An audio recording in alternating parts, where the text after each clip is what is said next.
Hello, this is Blair Stanislao with the Happy Lion Center. Welcome to our podcast, Mystical and Infamous, where we have playful and easy conversations about anything mystical, getting to the heart of all things strange and weird. Join us in a bit of magical tomfoolery, spreading the alchemy of love and light. And now, we invite you to enjoy the show. So a few minutes ago, we just started with Kathie was kind of mesmerized or amused at the fact that I was interested in talking with her. And tell me why were you curious why I would be interested in talking to you? Well, just because I don't know what I have to say. I've never been in this kind of a setting and conversations with people and being a teacher in a classroom, but not in a sense that somebody really kind of wants to hear what I have to say, because I can be kind of pompous. Oh, well, I wouldn't call you pompous in any way. I don't know. I know that I can, what do you call it? I can kind of get carried away on a theme that I happen to love, and it will sound like I'm lecturing. And it probably is a form of it, but it's just my knowledge base, and I just let go. And then I just think, yeah, well, you kind of just told everybody this is the way they have to think. And that isn't what I mean ever. It's interesting you say that, because I never have gotten that impression from you. When you express things, it's always been, this is what I think, and this is what I've concluded. And, and I mean, maybe some of it's that I don't necessarily feel the need to attach to any one way of thinking. But that might be what happens when I'm doing that thing. Yeah. Where you just talk about what you like to talk about. Yeah. So wind up, I did want to say that, okay, Kathie, you're older than me. Yes, I'm very much older. And I'm old enough to be your grandmother. I don't know about that.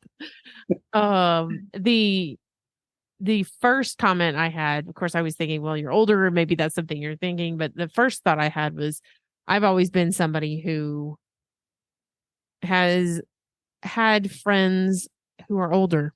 And matter of fact, I connect better with people who are older. It doesn't mean I don't connect with people my age. I don't have any that I know of any like major restriction there. Astrologically speaking, Saturn is in my 11th house, which is a house of friendship. So most of my friends are going to be mature. They don't have to be physically older, but they are going to be more mature. So if I'm friends with a younger person, either my age or younger, it's going to be because they've got some sort of mature kind of quality. So anyways, I think that's part of it. And the other part that I really appreciate, I need to go turn on the battery for my computer.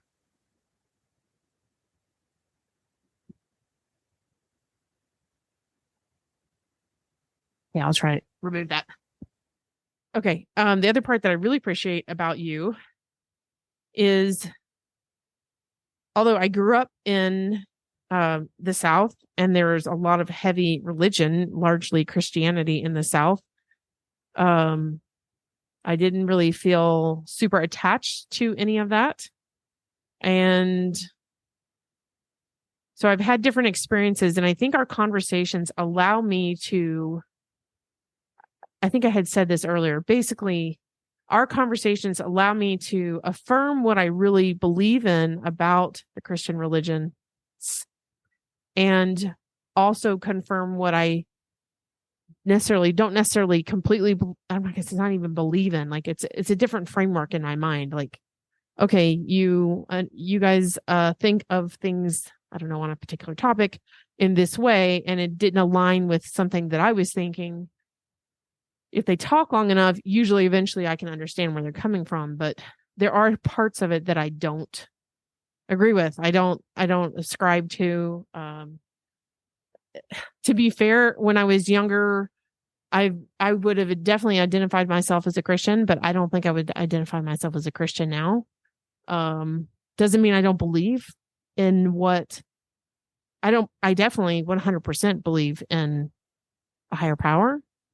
I do believe in an afterlife, or whatever you want to call it, a different timeline life. But I don't really ascribe to the things that were fairly prominent in some of the experiences I had through religion, which was usually through my friends. And, we did touch on, I thought we would just talk about religion. Why not? Because this is the taboo show, right? We're supposed to talk about all the hidden things or the things you're supposed to keep secret. But I grew up for the first couple of years in my life, well, not in my life, in my schooling, I went to an Episcopalian school. And so we had chapel every Wednesday, and it was very formal, and there wasn't a dress code, but it was very organized and structured. And the service itself, when you would go to an Episcopal church, later I found out was very similar to Catholicism. Like you go to a Catholic church, it's very, very similar. I think there was only one or two things I remember. Oh yeah, you don't do this at the Catholic church, or you do this at the Catholic church, so you don't do it at the Episcopalian church. But what I did notice as I became friends with many other people in the South, most of them were Christians, is that the different religions really did have a very different take on things. And I knew that there was a significant layer of guilt that a lot of people would assume, specifically in the Catholic Church, but not everybody, because I have had friends who are Catholic, and actually a lot of friends who are Catholic and don't have that overbearing guilt that kind of runs their life and makes them kind of miserable. But it does occur. It's well known. I didn't stick around long enough in Episcopalian school to notice the difference there, but the other religions, Christian denominations that I had experienced, there were a lot of things that confused me. There was it was still guilt. It was like, it was kind of they say the message, which is nice, but then before the message and after the message and even sprinkled throughout the message, it was always like this intent to convert, and then my question as a young person was like, well, why do I need to convert? There must be something wrong with me. And then it was confirmed, yes, there's something wrong with you. You're sinful, and it never really honestly resonated with me. So I did associate a lot of negativity through that, and just seeing the placement of religion in people's lives and how it kind of it definitely drives things. I don't think that's necessarily a bad thing, but I think if you got the wrong motivation, it's not helpful. Like I had a very dear friend of mine, my best friend in high school, who has since passed away last couple of years. She died. I'm sorry. Yeah, really surprising.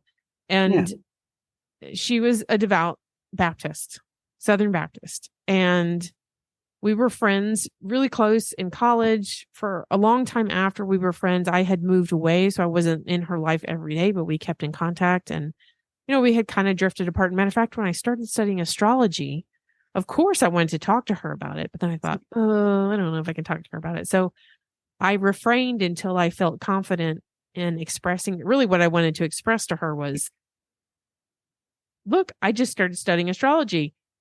It's scientific, mathematical proof that God is there and it's in everybody. And I was so excited to share that with her, but I couldn't, because I shared it with her. I tried to talk to her and she actually said, Blair, I can't process that. And I think that was because of the associations with spirituality and astrology, which is not incorrect, but it's not a religion. Like you don't have to believe. It's not a religion in the sense that the Christian faith, specifically the Baptist Christian faith, believes that you have to be. You don't have to commit yourself, and you're not committing perjury or, what is it? I've forgotten what it is when you're defying the church, whatever the term is. There's a term for it. It's not blasphemy. I don't know. Some sort of term like that, where it's like, if you idolizing something else.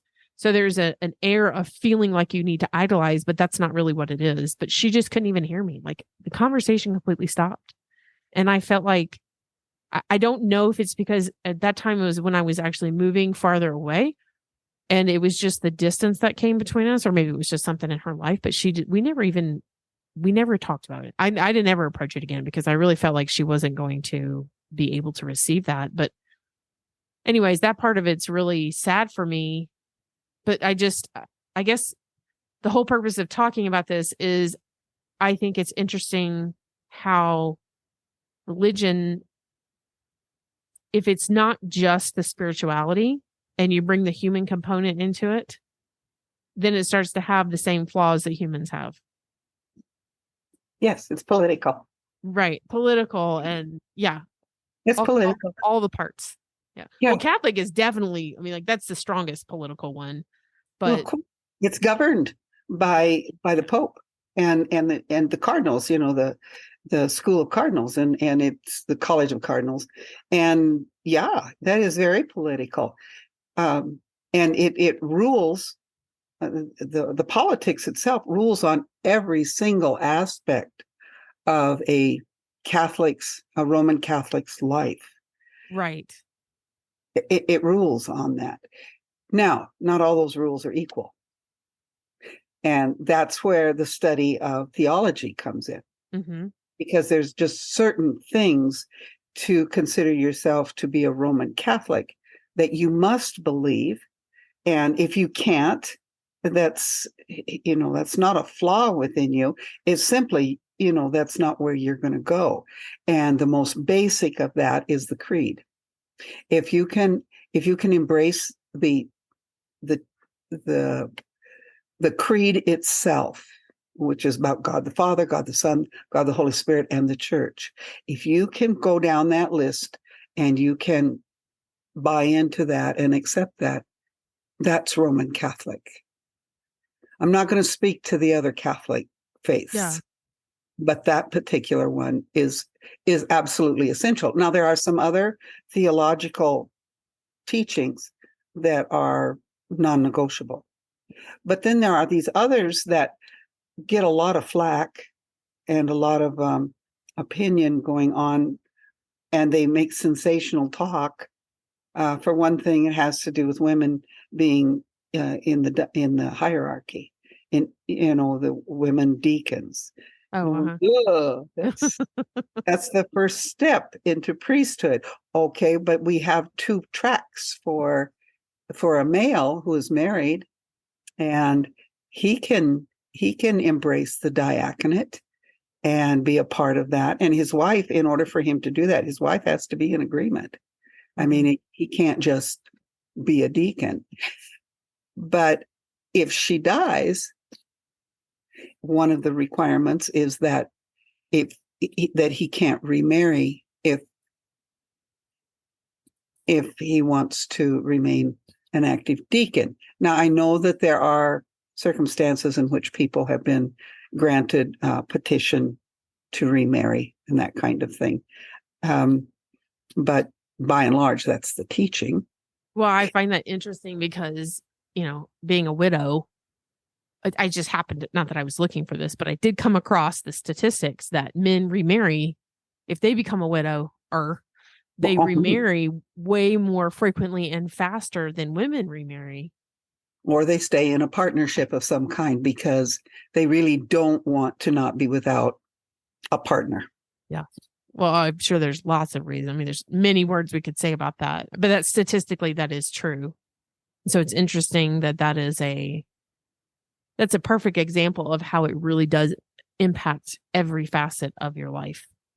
And one of the things that happens with theology, which is at least in the Roman Catholic Church, is there are many things that will change, and they change over a long period of time, because one of the things they watch for is what kind of changes have taken place in the laity throughout the world that has a unity to it that could shift the way the doctrine or to shift to create doctrine around something, or to change it.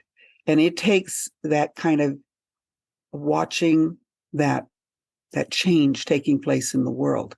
So you can see how long it can take. Oh, yeah. I mean, well, and also a reaction. An issue around women, see? Yeah.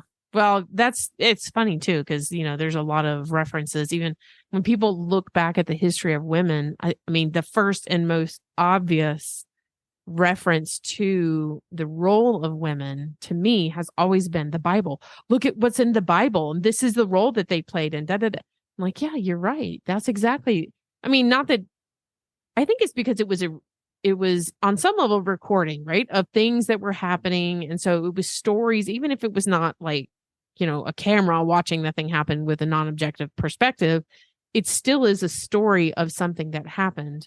And it helps you to identify those roles that we play in society. And it's very easy to see the roles that women would play and specifically roles they would not play.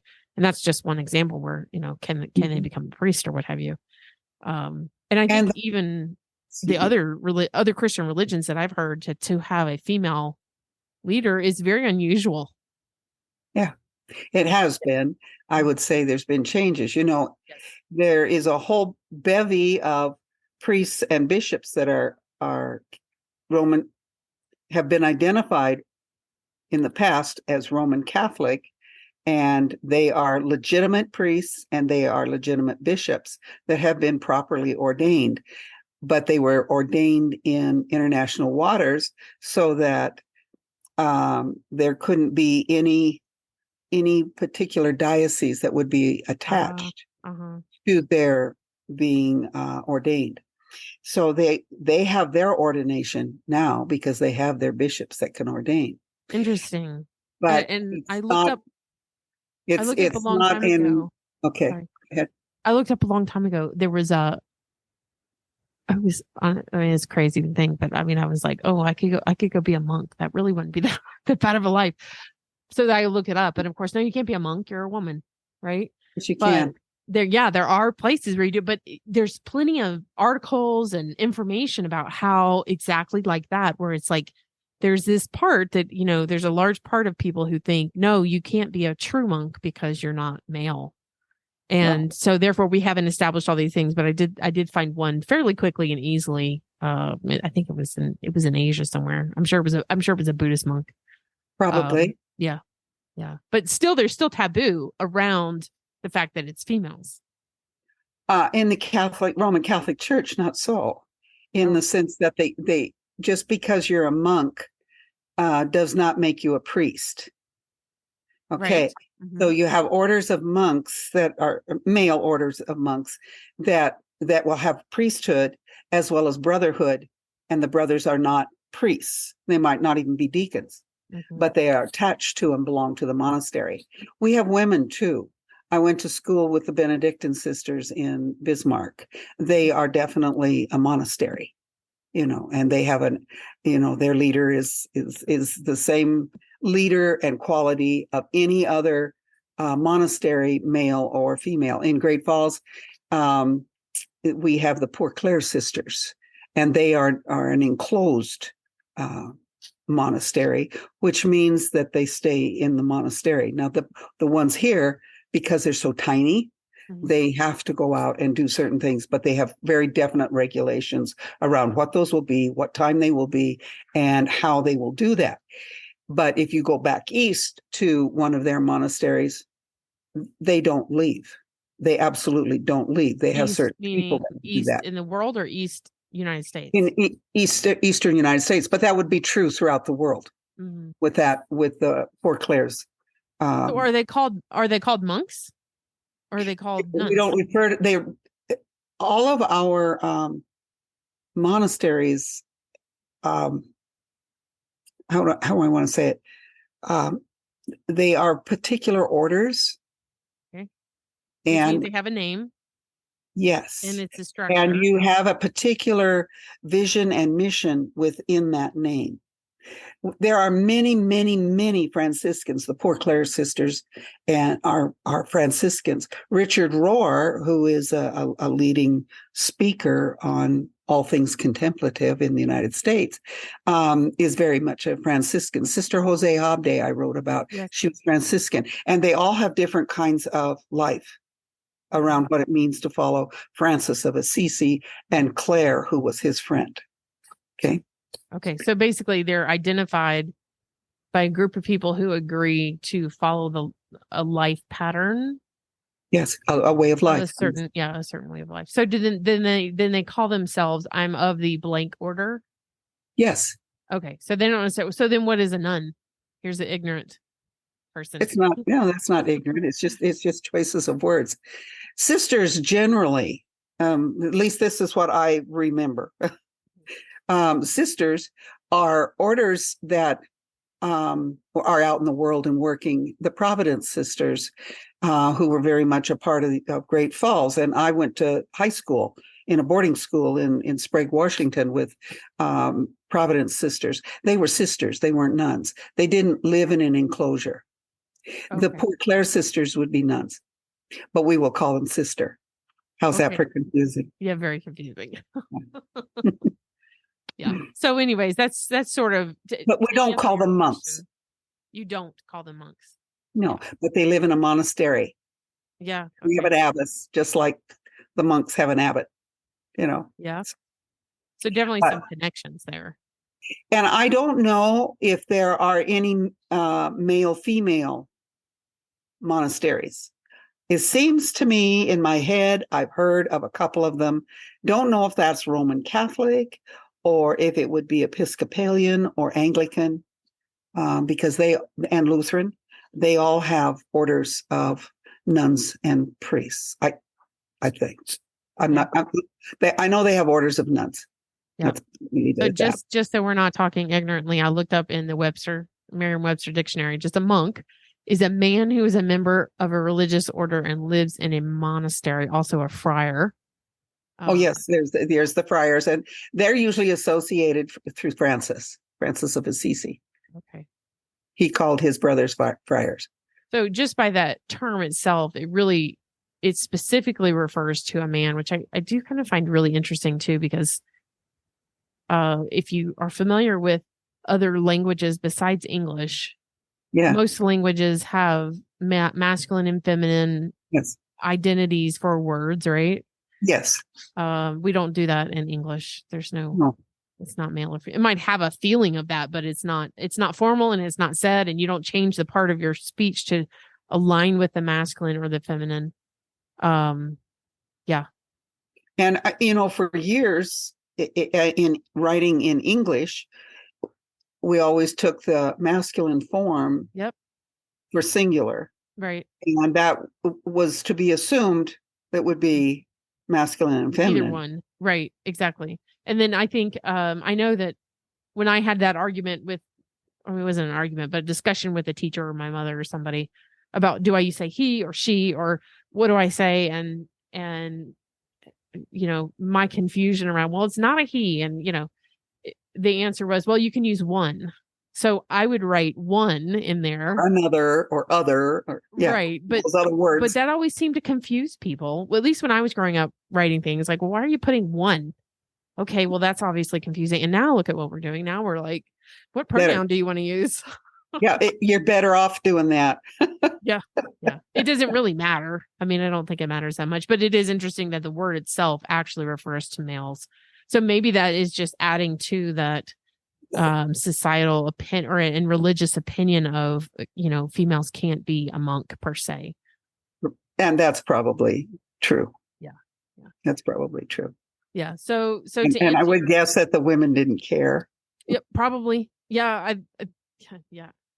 Those orders of sisters were very, very powerful, very, very strong. And when you read any of the orders and their beginning leadership, oh yeah.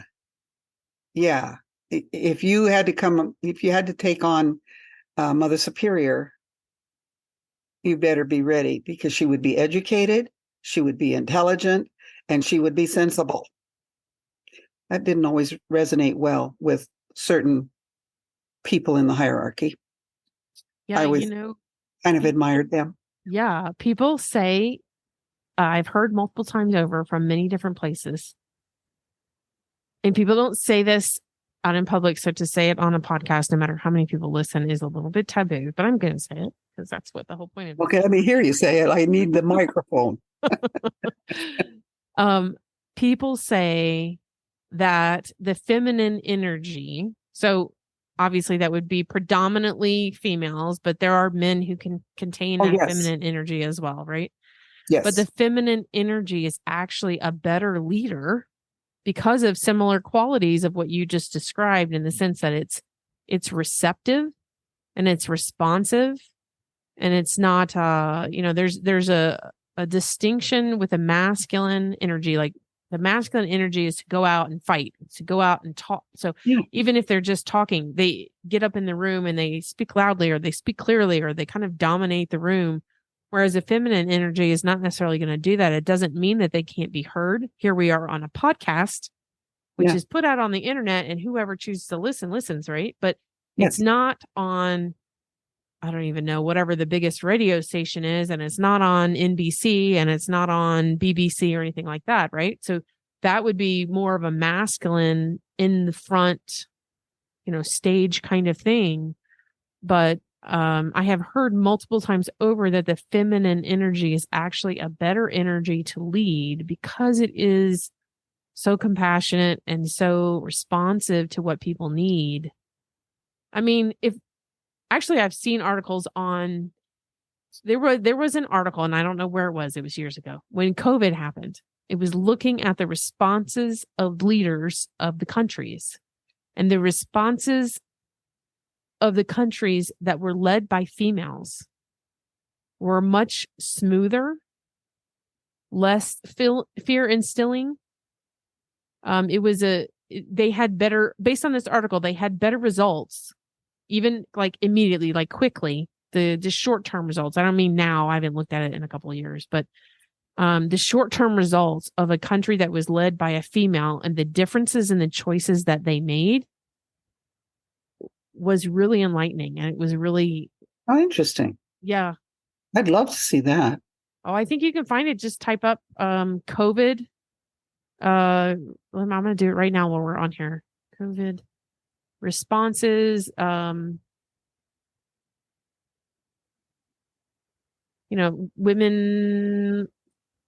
leaders. Let's see. I don't know what the article was. I'll find it. I'll find it. That's interesting. Yeah, it was really interesting because it's secret. It's not secret because it's out there. It quietly, which is a more feminine response, right?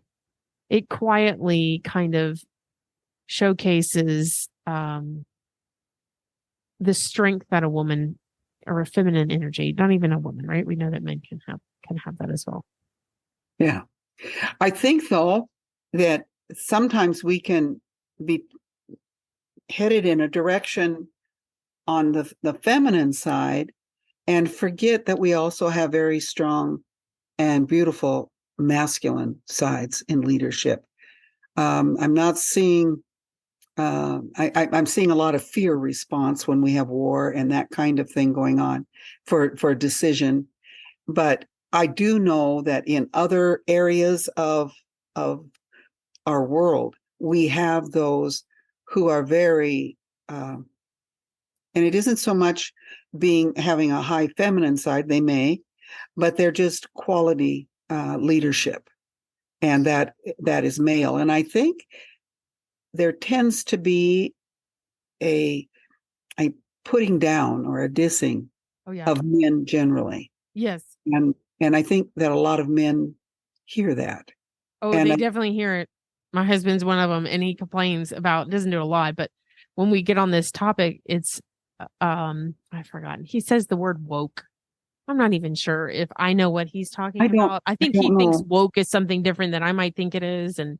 But either way, I actually remember I was, I connected with some people on the internet, and they, invited me to go do something with them on the internet, like watch a movie or something. I don't know. And through the conversation, I think we were talking about maybe another person that was in the chat room where we were, or something like that. And they introduced me to some public figures that I had not been aware of. Mm-hmm. And one of them was, I don't remember the person's name. I want to say it's like Rachel. I have no idea. I just looked the person up.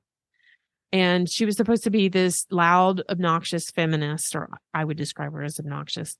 And I watched a couple of things on what she did, and I don't know. She had her shirt off So she was totally bare chested, and of course it was done it's done in a way to protest. And I think the going shirtless was a protest in itself, and I kind of get it. I don't really fully get it, but I don't get it.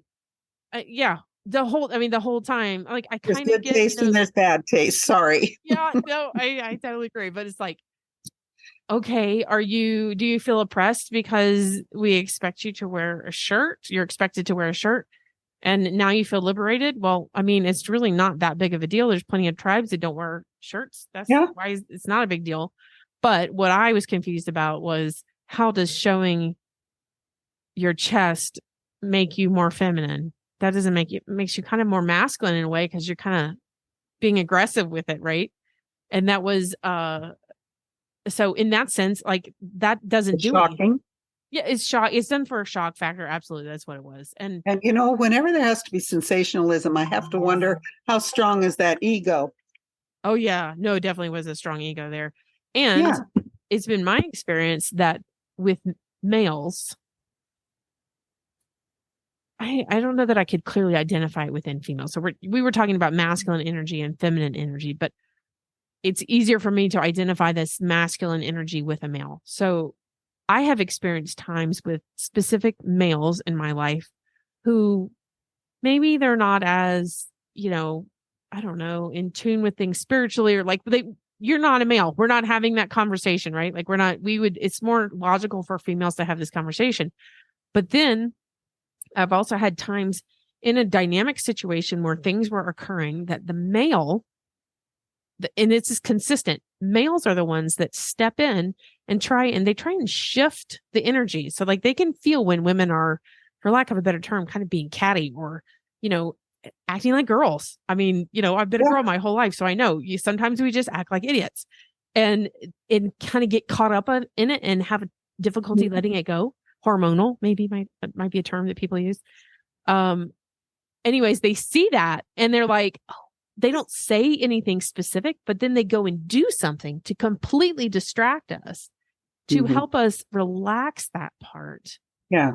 And cool. That's yeah. And I just have a hard time believing that even all parts of that male who is doing that they're not aware of what they're doing. And that is so needed. I mean, I can't tell you how many times that has occurred for me where a male did that. And one time it was my son on my daughter's birthday. And we were so upset. And my daughter was like flipping a lid because we'd gone off in Montana and there was no cell service. And we were looking for this place that was out in the woods. And, I'm like, I don't know where it is. Well, turn down that way. And you go down that way and the water is coming up, like it's already in the road some. And that's a creek. And we're in a Prius. And it's like, I don't think we can go that way. Oh, this is a driveway.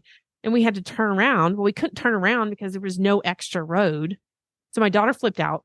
She was just nervous. And so it was her birthday and we were trying to do something for her. And so my son was there and he was trying to do his best to have us have a good experience.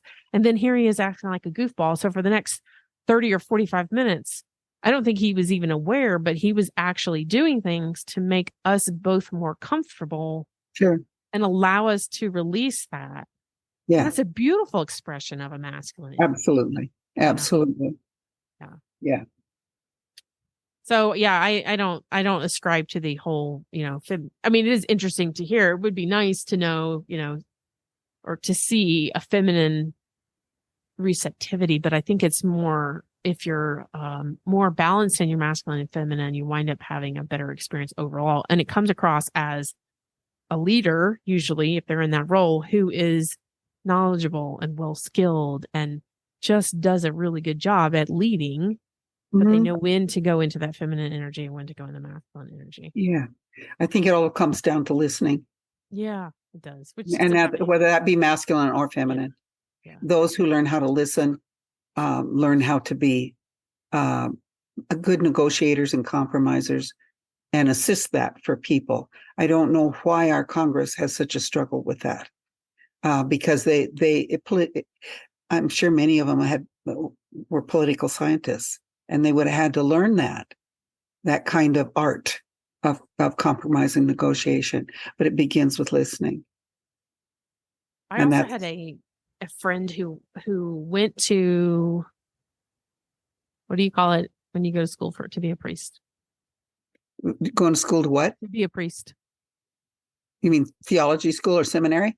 Seminary. That's what he went to. He went to seminary and he almost finished, and then he changed his mind. Mhm. And he was one of the most interesting people I have ever met. His name is Juan Torres. He lives in Mobile, and he just got an award. I saw that he put a picture of himself up, which is unlike him. So it's like 5 months late, but,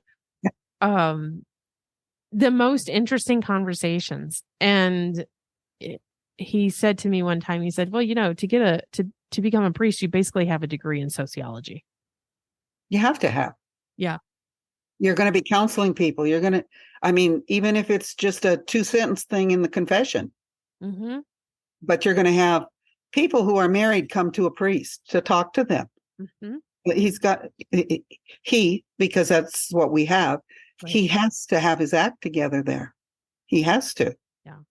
Or he's not very good at it. And the very pastoral ones are excellent.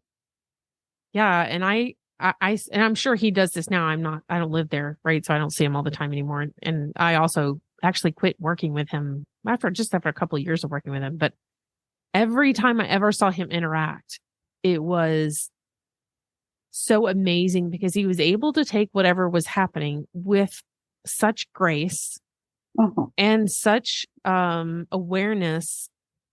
And I think some of it came from the sociology background, right? That he understood how people in general act. Then he had that deep connection with people, but just a true inspiration. And I think that's what happens with the people who are really drawn to being leaders in the church, is that they have that inkling. Mm-hmm. I don't really think it matters if they're masculine. They're male or female. Send inquiries, suggestions for new discussion topics, and comments to podcast@happylioncenter.com. That's podcast@happylioncenter.com. If you found this content enjoyable or helpful, please comment, like, share, and download. Donations are appreciated and help us to produce more of similar content. Consider making a contribution at the links in the description box. Your support is greatly appreciated. The views and opinions expressed on this podcast are those of the speakers and do not necessarily reflect the official policy or position of the Happy Lion Center and are not intended to malign any religion, ethnic group, club, organization, company, individual, or anyone or anything. None of the content provided should be considered a substitute for legal, financial, medical, psychiatric advice or as care from a certified professional.